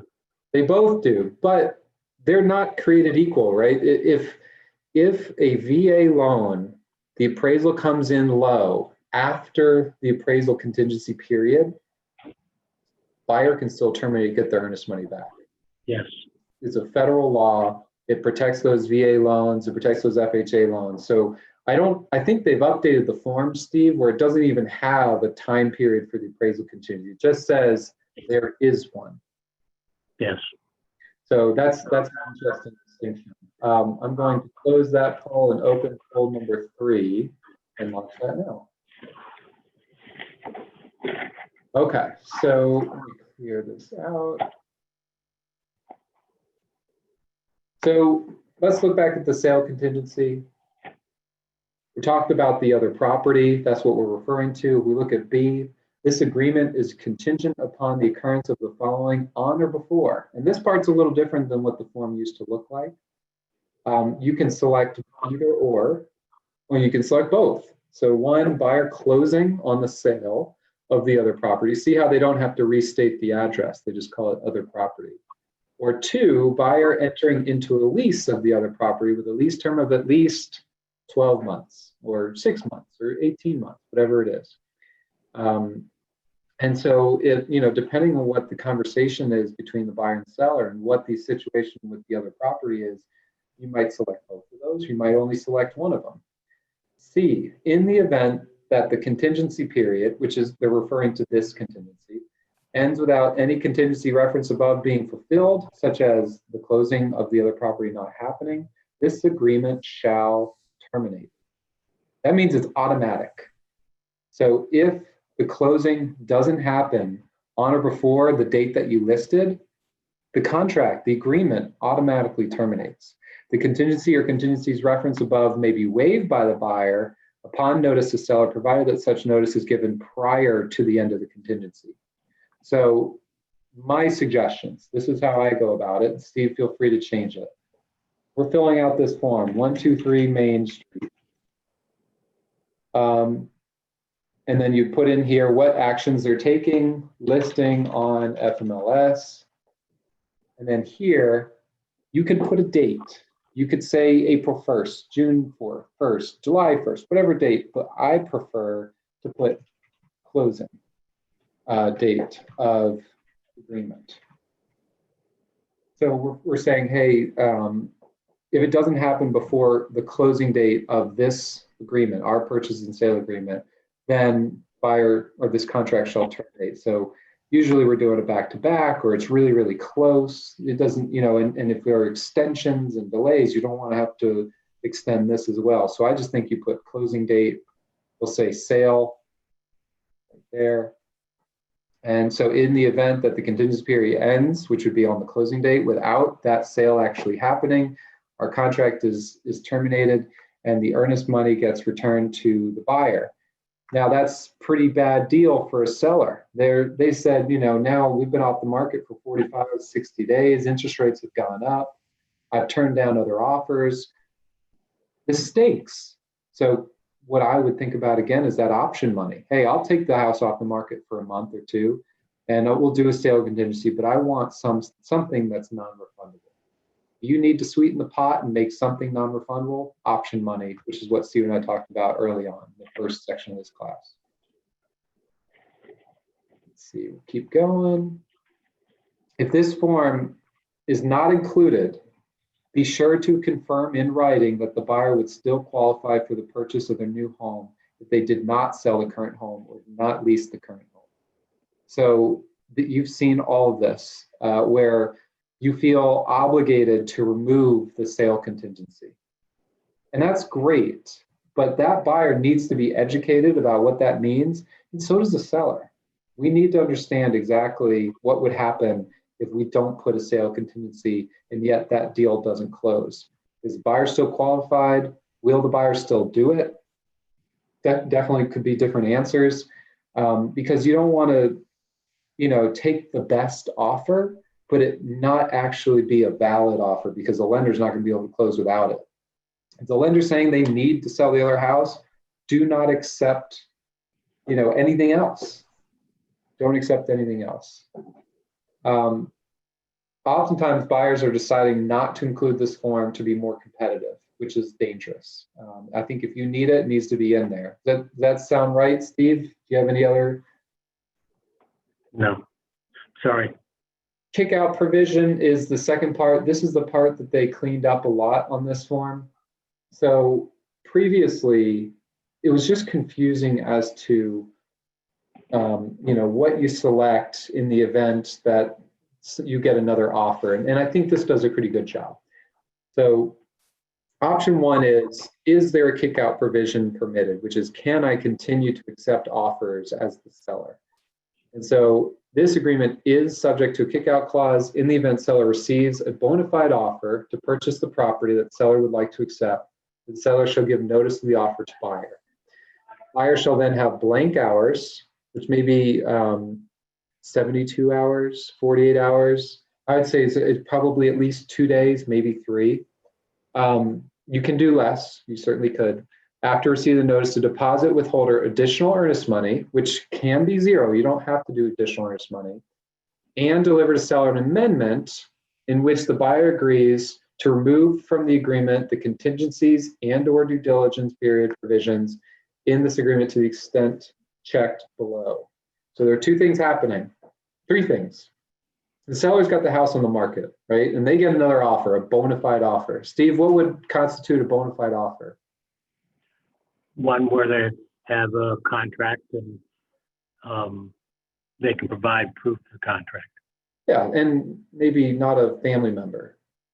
Exactly. Arm's length transaction. Not Uncle Fred. A legitimate offer. So that's step one. They get a legitimate offer from a third party. So they tell the buyer, and the buyer has to, 1, put down more earnest money, or 0, it could put 0. But 2, more importantly, they would have to waive certain contingencies. And so if we look at below, you can select either or. You can select A, that all contingencies shall be waived by the buyer. So seller gets an offer, sends it over to the buyer. Within 72 hours, the buyer has to sign an amendment saying they waive their due diligence contingency, their sale contingency, their financing contingency in order to stay under the deal. I mean, they got to take it. That's tough, right? That's a tough one. That's like, cutting right off at the head. Otherwise, you can choose and select which ones would go away. So B, the contingencies and/or due diligence period checked below shall no longer be a part of this agreement. So one could be, go ahead. That's the key to this agreement, is that you need to be selective in terms of the contingencies that you are removing. Because if you fail to fill out the contingencies you're removing, then all of them are removed. Yeah, it's dangerous. And again, there's different mindsets on this. I was talking to Robin in the Buckhead office, and she said, kind of the point of the kick-out clause is so that the sale contingency goes out the window. But not 10 minutes earlier that her and I were talking about that, she said, I would never go under contract without putting a sale contingency. So it's tough. If you're going to agree to waive your sale contingency, you better be prepared with the consequences of that. That can be a little tough. That can be tough. But there are other options, right? You could waive your financing contingency, waive the appraisal contingency. You would do that if you could come out of pocket for the difference. You could waive the requirement for the seller to fix certain items in the house or to convey personal property or things like that, request repairs. You could waive the due diligence period. I think that would be a minimum. they should waive the finance due diligence period. I think secondarily, waive the appraisal contingency, tertiary, the financing contingency, and after that, maybe the sale contingency. Or B, option 2, this agreement is not subject to a kickout clause. So I've got my sale contingency, I've paid my option money, you've got money in your pocket, now sit and wait for me to close. I think that's probably what I would prefer, if you can afford it. If they don't sign the agreement or the amendment, then this agreement shall terminate and buyer shall be entitled to a full refund of the buyer's earnest money, which means a buyer didn't respond, buyer doesn't want to do the amendment, buyer didn't put in the extra earnest money. Well, now seller can terminate you and accept that other person's offer. I think it's interesting, it's intriguing. Steve, I actually got a question over the weekend. The property is listed active under contract on FMLS, which means there is an existing contract, but it has a kickout clause and they're still accepting offers. And this buyer wants to make an offer that's $25,000 more than what that current contract has. Now, they didn't know what that number was. Follow me, this is a little weird. The new buyer, the backup buyer, does not know what the primary offer is, what that price is, but they still want to offer $25,000 more than whatever it is. It's basically like an escalation clause. So they make a bona fide offer and say, I'll give you $1 million, but in the event there's another offer that is more than that, I will go $25,000 above whatever that other offer is. Now, what does the seller have to do? They're under contract. This is not just fielding offers. Seller would have to go to the buyer, the current buyer, and say, hey, look, I got another offer. Here it is. And that buyer would have a decision to make. The decision is not, do I have to match that other offer? The decision is, I need to send an amendment with my extra earnest money and releasing certain contingencies. So sellers only have so much authority to kind of leverage that, especially since they're already under contract. But I thought that was really interesting, where that new buyer comes out of nowhere, knowing there's a kickout clause for that original buyer, just really incentivize the seller to push this through as best they can. But the seller doesn't have a whole lot of ability to push it unilaterally. They can just kind of kick the buyer in the butt and say, all right, you need to perform. But I thought that was interesting, an escalation clause on an existing contract. I thought that it's a little different, but I liked it. I thought it was cool. Yeah. Yeah. And I see a lot of escalation clauses now for some reason. Maybe it's the market, maybe it's the, what have you, but I've seen more and more questions about them as well. Well, and to that point, we don't like escalation clauses because I think it leads to a lot of possibility for making mistakes. And you've got to verify and you've got to clarify exactly what the price is going to be. And you still have to contend with appraisals potentially. So we don't love them, but if you need an escalation clause, you can reach out to either of us, or you can send an email to attorneys@campbellbrandon.com. Ask us for the appraisal or the escalation clause. There's also an escalation clause where you add an appraisal contingency saying, even if the appraisal comes in at a certain number, I'll fund the difference up to $10,000 over that amount. So there's ways to do it. It just makes it complicated. It really complicates those deals. Easy to make a mistake. We've got about 15 minutes left. Again, if you guys have questions, feel free to ask them. It looks like, let me check the chat real quick. Can I define escalation clause in more detail? Of course, Brittany. So, Steve, do you want to take the lead on that, defining what an escalation clause is? Well, typically an escalation clause is where a buyer will agree to pay a certain dollar amount above the highest and best offer, with the understanding. And again, the reason we don't like them is because a lot of times there's so much verification involved to make sure that the offer that they're bidding on, so to speak, is a valid arm's length transaction, and not that there's anybody out there that wouldn't be totally honest and forthright, but we find that there's all kinds of avenues for intentional miscommunication. Here's the escalation clause that we tend to use. In the event of multiple offers, buyer agrees to pay blank more, contemplating purchase price and buyer's concessions, or the net, than any other offer presented to the seller with comparable terms and conditions, so long as the other offer is an arm's length transaction. In no event shall buyer pay more than blank, so you're putting a cap on it. Let's see if I can move this over. Okay, so basically it's saying, hey, whatever other offers you got on the deal, I'll offer a little bit more, up to a cap. And so that's an escalation. My offer price will escalate, like you said, Steve. I did put another piece in this. If the property appraises for less than the purchase price, but more than blank, buyer shall be deemed to have waived the appraisal contingency and shall fund the difference between the new loan amount and the purchase price. So that's in the event that, like, hey, we're out competing other people, we're way over the list price, who knows if it's going to appraise.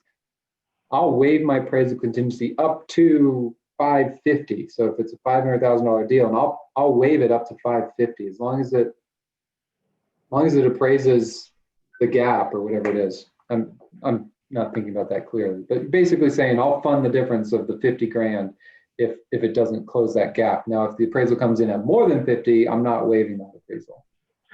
And you have to be cautious of this, because if you're dealing with a lender, the lender basically, you got to make sure that your customer has the ability, even though they may have the money in the bank, to also get the loan, and that the lender's aware that there's a escalation clause out there.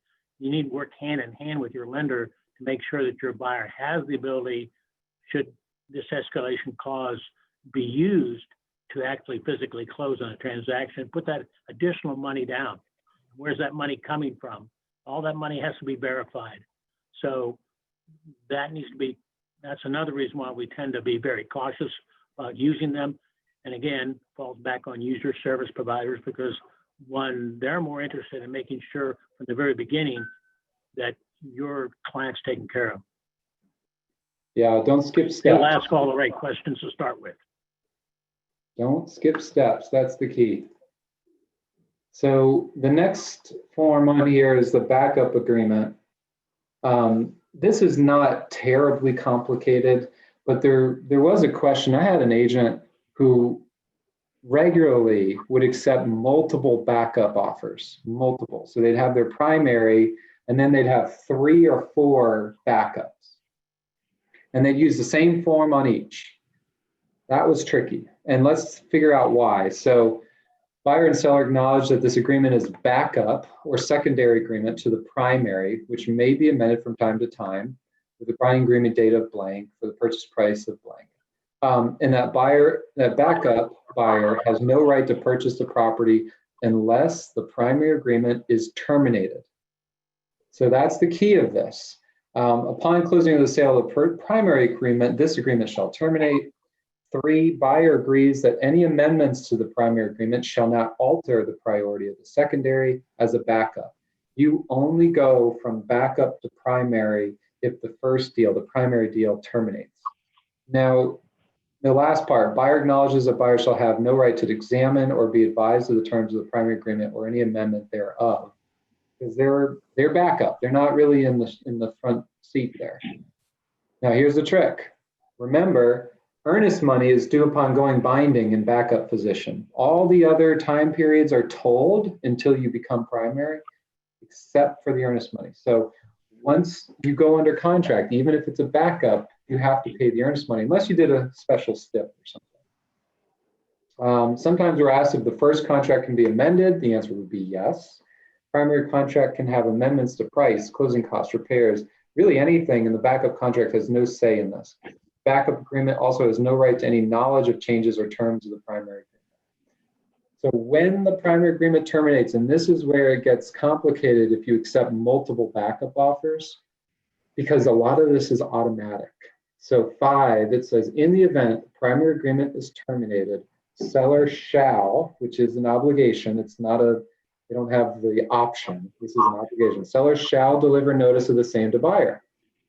This agreement shall become primary, shall is the other word there, and no longer subject to the contingency exhibit and buyer to this contingency, which is the backup. The buyer and seller shall close on this agreement in accordance with the terms and conditions provided, however, and there are two things. A, notwithstanding anything contrary, parties agree that the time limits, except for the delivery of the earnest money, shall commence on the date of the notice of termination. And B, the closing date shall, we won't get too much in the closing date, but they don't change the closing date unless it's too close. So we can look at that in a second. But because it's automatic, if you do multiple backups, all of them have that same right. All of them would get moved into primary. So the only way you could do multiple backups, if you did a special stip that said, this is the third backup offer, this is the second backup offer, this is the first backup offer, and upon a more senior or a higher priority backup offer or primary offer terminating, you'll only move up one position. So just be careful about that, because all the kindness in the world, you could have one party that gets upset because you didn't tell them what position they were in. And I understand why you'd want to do it. It's just really tricky, really tricky. Do you like backup offers, Steve? No. Why? No, I don't. I don't. And I know that they're necessary in the market, but again, it's one of those things where oftentimes people, if they do want to move on, forget to terminate the backup offer. So there you find yourself in a situation where, because of the nature of what we do, and we're trying to move on as quick as we can, and our clients decide, well, they'll move away from this house, they'll put an offer in another house, they may forget to terminate that backup offer. And then what happens if later the primary contract falls out and they contact you, you haven't notified them that you've terminated. I know that we get caught up in the day-to-day rush to be the number one person and to get these offers in, especially in the climate today. But I see that to be a problem, or be problematic, if you will, in with backup offers. So I'll be devil's advocate just because it's more fun that way. The reason you would do backup offers is, and what I've heard from people is, let's say you're in a multiple offer and you tell the listing agent, hey, if anything happens, call me and we'll go under contract. You let me know. And from what I've heard, you never get a call. You know, life moves on, that listing agent forgets about you, they put it back on the market, and you're not even, you didn't see it that day and you lost out. So I like having a backup offer. I think if I were the selling agent, I would do a stip saying that the earnest money shall only be paid upon becoming primary. That's what I would love to do. And that way I can leave, go on with the rest of my life, go look at other houses. There's really no risk because I still have a due diligence period if I needed to terminate, but at least it's there if I still want it 3 weeks, 4 weeks, 5 weeks later. That's how I would do it. There are a couple of questions I wanted to answer before I move too much further. Lee asked, why would a buyer agree to a kickout clause in the contract? Because they might have to. If you're asking for a sale contingency and the seller says the only way I'll give it to you is if you let me continue marketing the house, you may not have an option unless you use the option. You know, if your buyer can't convince them otherwise and you still want the deal, fine. I need the sale contingency. You need the kickout clause. Let's do it. That's the only reason you do it. But otherwise, if you're representing a buyer, you don't want the kickout clause. You don't want that in there because you don't want to have to compete with another buyer. Talitha, you asked a great question. How do you avoid an endless loop with the buyer, both having escalation clauses? I think you have to be practical about that as a listing agent. The price can't go up forever. So when I accept an escalation clause, I want a cap. What can you afford? And Steve, you hit it on the head. Can they still afford it with their loan or their cash? So you could keep going up and up and up and up. We might have a contract, but if you can't afford it, what are we wasting our time on? So I want every escalation clause to have a cap because everyone has a budget. It may be really high, but everyone has a budget. And it may not appraise. So having a cap is probably more realistic.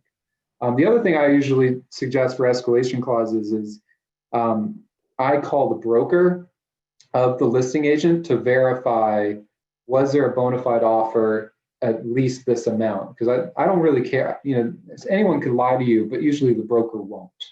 Usually the broker is going to be pretty magnanimous to that question. Listing agent must be extremely careful to pay attention to the detail. That's a great point, and that you need to have your broker involved so your broker can contact the listing broker and ensure that there was in fact a bona fide offer. Right. Lori asks, how do you answer question numbers or answer number 6 if you don't see the other contract and don't know their proposed closing date? The listing agent's going to have to provide that to you. And then David, I tried to go to link to fill out. It says page not found. Maybe I did something wrong. David, feel free to send me an email and I'll work with you after closing. I'm going to work with all of you after this class ends to make sure that you get your credit. But it is campbellbrandon.com/learn. It looks like you spelled it right, David, so maybe try again. It will automatically redirect you once you log out for most people. So I'll follow up with you guys for sure. There is also a general contingency, 607, where you can create your own. And I love this as kind of the bookend to this class because you can never forget what your client is telling you on a day-to-day basis. For example, let's give you a couple examples. One, I want to be in such and such school district. I want to be in such and such school district. And you're looking at every house in that school district. And you're looking, and you find one that's kind of on the border. FMLS says it's in the school district. You need to make sure of it by having a contingency or a special stip that says, this is contingent upon the buyer verifying that this property is in school district X. That's just one example. If they're going to tell you that on every time you meet, that that's their number one priority, that needs to be in your contract, because otherwise there's no protection that Steve and I can pull out of the woodwork to say, hey, you're fine, you can get out. But this way it would. Do you have any other issues like that where you kind of have to have a very specific stip or general contingency added? No, not really. It's just, again, I see a lot of people using special stips instead of the general contingency to accomplish the same result. Yeah. Whether it's a school system, whether you want to make sure that the property has the ability to install a pool, so to speak, or zoning requirements, anything like that. Again, it's really on buyer specific needs. This is a situation where you can use this if you have a buyer that has specific desires as a piece of property. Yeah. And you can use the general contingency or special step if you're careful in your wording to accomplish the thing. But you need to always be conscious of what your buyer's needs are, what they're really buying the house for. I think the general contingency, it just gives you the format to best protect your client. Other ones I could even think of using this for would be if the buyer wanted to put in a pool. That's all. They're looking at every house that you could put a pool in. And you know, we find this house, we order a survey day one, we do our due diligence, the survey comes back and there's a pipe running through the backyard. And it just kills the idea of having a pool. And the buyer says, well, I don't want it anymore, not interested. Well, without a general contingency regarding a pool or a special stip regarding a pool, the buyer doesn't have the ability to terminate for that reason. There's no title issue. It's not a financing issue. It's none of those. You're outside of due diligence. You're kind of screwed, right? So listen to your client. If there's something specific that they're buying this house for, whether it's a fenced-in backyard or that the she shed is part of the deal or whatever it is, put it in the deal. Put it in the contract. Use the general contingency, whatever it may need to be. And one of the reasons to use the general contingency, it does have the language in there, so you don't have to reinvent the wheel in terms of doing a special step. Right, You just exactly. make sure that It makes it easy. Savella asked a good question. School district borders change all the time. That's why you would put that in there, so that in the very least, if it changed during your contract, you could terminate because of it. Because otherwise you're going to have a seller say, well, school districts change all the time. That wasn't part of the deal.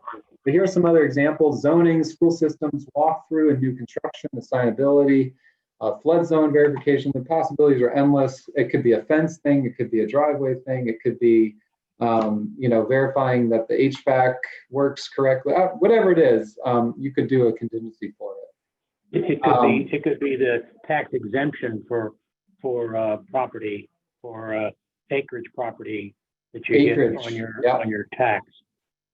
Yeah, it could be a survey thing. So you could say, in the event that the survey doesn't show at least 49.8 acres, buyer may terminate and get its earnest money back.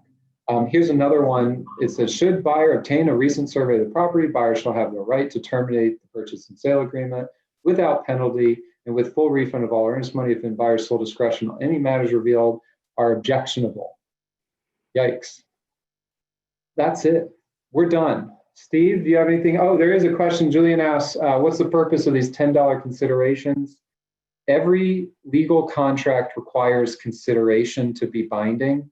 So out of an abundance of caution and through attorneys having too much time on their hand, we throw in the $10 just to be safe, just to be careful. You'll see it on deed, you'll see it on securities.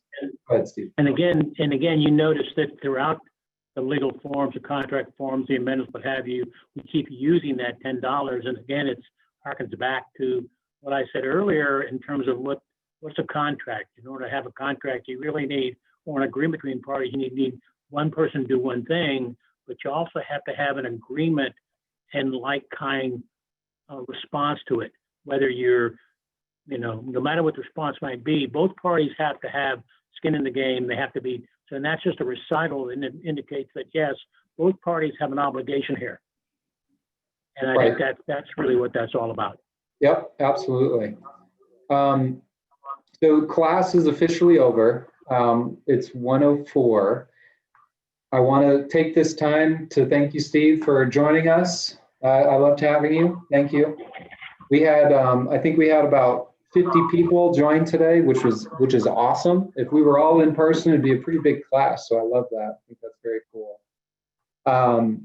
David, I'm glad that you figured it out. So let's go over kind of what everyone needs for credit. You have to be logged in for 180 minutes. So if you came in a couple minutes late, or if you got kicked out for a few minutes, I want you to stay on just to make sure you have the minimum amount. I'll keep this class open for another 15, 20 minutes. And then the last part is you're going to go to the website and fill out the application form. I would do it right now. Doesn't hurt to do it. But it's campbellandbrannon.com/learn, LEARN. I realize there's an error on some of the links, and if you keep experiencing it, just send me an email.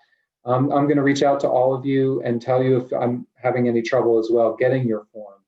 And if worst case I have to fill it out for you, I will. It's just going to be populated as all strongly agree, just so you are aware. But all 10, exactly, pre-populated. So thank you, everybody. Steve, thanks again. Do you have anything else before you sign out? No, I apologize for my having some technical difficulties here with the sound. So it just makes you all yeah. All right, thank you, Steve. Thank you all for being here. Okay, guys. Well, good luck with everything. And if you need us, call us. Use the attorneys@campbellandbrannon.com email address as well.